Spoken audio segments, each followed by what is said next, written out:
I'm Meyer Nite Saber. Today we're going to be talking about the Meyer Nite Saber snowplow light kit. Now this is going to be a great option when it is getting a little bit harder to see, especially at night with a lot of snow coming down. These are going to help you out a lot. So let's check them out. What's really nice about these is these do offer you quite a bit. So there's a little bit of cover. So what we're going to plan on doing today is we'll talk about how these lights are going to perform, what they're like to actually live with.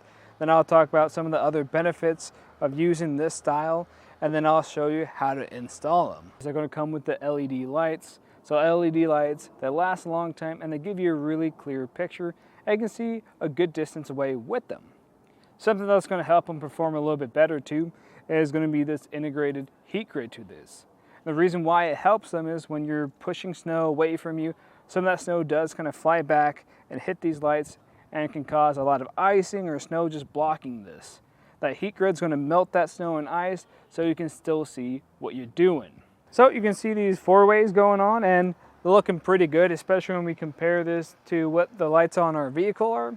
And you can also see that we have some lights coming from here too. A little bit harder to see like I was saying earlier, but it is pretty visible when I put my hands in front of it.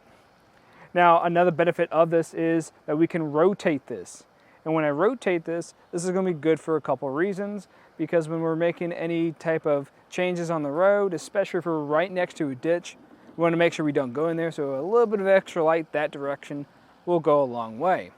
But you'll also notice, even when this is turned to a certain degree, these are going to be wraparound light styles.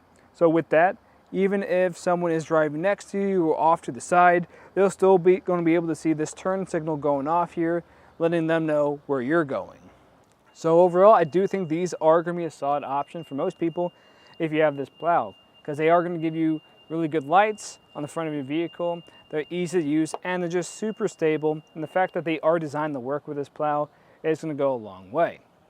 And speaking of that, that makes the installation of it a little bit easier. So the way these really install is I'll kind of rotate this so we get a better idea what's going on here. So you're going to notice there's one bolt, a washer, a nut underneath there that just bolts this to the very top of it. Super easy to put on. And then this wire is going to come down to this wireless harness that's already installed. And you'll see it's kind of messy here, but there's going to be two plugs. And you're going to have one plug for one light. If you ever need to take these off, you just have to press on this tab right here. It'll slide right out of there. And then you can put it right back in when you're ready to. But that's pretty much it. If you guys have any other questions, let us know here at eTrailer. And if you do decide to go with these, let us know if it really has made a difference with your plow in either a comment or review. But again, I'm Matt, and thanks for watching.